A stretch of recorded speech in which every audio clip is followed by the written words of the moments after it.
ابن اصال اموی دور کا ایک جلیل قدر طبیب علم طب کے اس سنہری دور کی نمائندگی کرتا ہے جب دمشق نہ صرف خلافت کا مرکز تھا بلکہ علم و فن کا گہوارہ بھی تھا۔ اس کا تعلق اس قبیلے سے تھا جس نے ابتدائی اسلامی تہذیب میں طب کو یونانی و سریانی روایتوں سے نکال کر عربی زبان و ذوق کے سانچے میں ڈھالا۔ ابن اصال نے اپنے علم و فن کی بنیادیں جالینوس، بقرات اور دیوسکوریدوس جیسے اتباع کی کتب سے لیں، لیکن اسے اموی دربار میں جو مقام حاصل ہوا وہ محض تقلید کی بنیاد پر نہیں تھا بلکہ تجربہ، مشاہدہ اور علاج میں گہری مہارت کی وجہ سے تھا۔ کہا جاتا ہے کہ ابن اصال اموی خلیفہ معاویہ بن ابی سفیان رضی اللہ تعالیٰ عنہ کے دربار سے منسلک تھا، جہاں وہ درباری اشرافیہ، فوجی امراء اور خود خلیفہ کے علاج معالجے پر مامور تھا۔ وہ طب داخلی، جلدی امراض اور زہریلے اثرات کا ماہر مانا جاتا تھا۔ اس کی خاص پہچان یہ تھی کہ وہ دوا تجویز کرنے سے پہلے مریض کی طبی حالت، مزاج، وقت، موسم اور علاقے کی جغرافیائی کیفیت کو پیش نظر رکھتا تھا، جو اس زمانے کے اکثر حکما کے طرز تشخیص سے مختلف اور جدید انداز تھا۔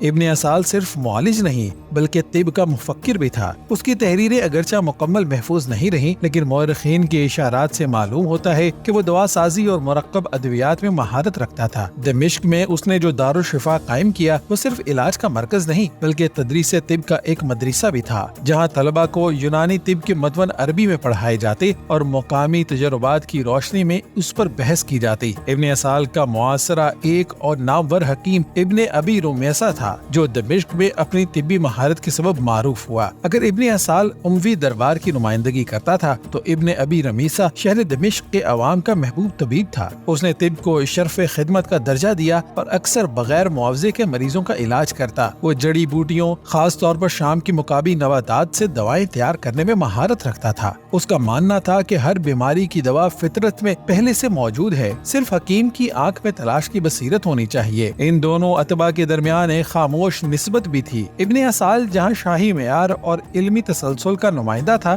وہیں ابن ابی رمیسہ تجرباتی علم، عوامی خدمت اور اخلاقی طبیب کے اوصاف کا پیکر تھا۔ ان دونوں نے طب کے جس دھارے کو جنم دیا وہ بعد میں عباسی دور میں ابن زہر، رازی اور ابن سینا جیسے جلیل القدر اتباع کی صورت میں اپنی انتہا کو پہنچا۔ یوں دمشق کا وہ عہد جس میں ابن اصال اور ابن ابی رمیسہ جیسے اتباع زندہ تھے، علم، خدمت، تجربہ اور طب کے فکری ارتقاء کا وہ تاریخی لمحہ تھا جس پر آج بھی طب اسلامی کو ناز ہے۔ ان کی حکمت آج بھی اہل تحقیق کے لیے چراغ راہ ہے اور ان کے کردار اس بات کی شہادت دیتے ہیں کہ طب فقط علم کا نام نہیں بلکہ خدمت، اخلاق اور انسانی دوستی کا نام بھی ہے۔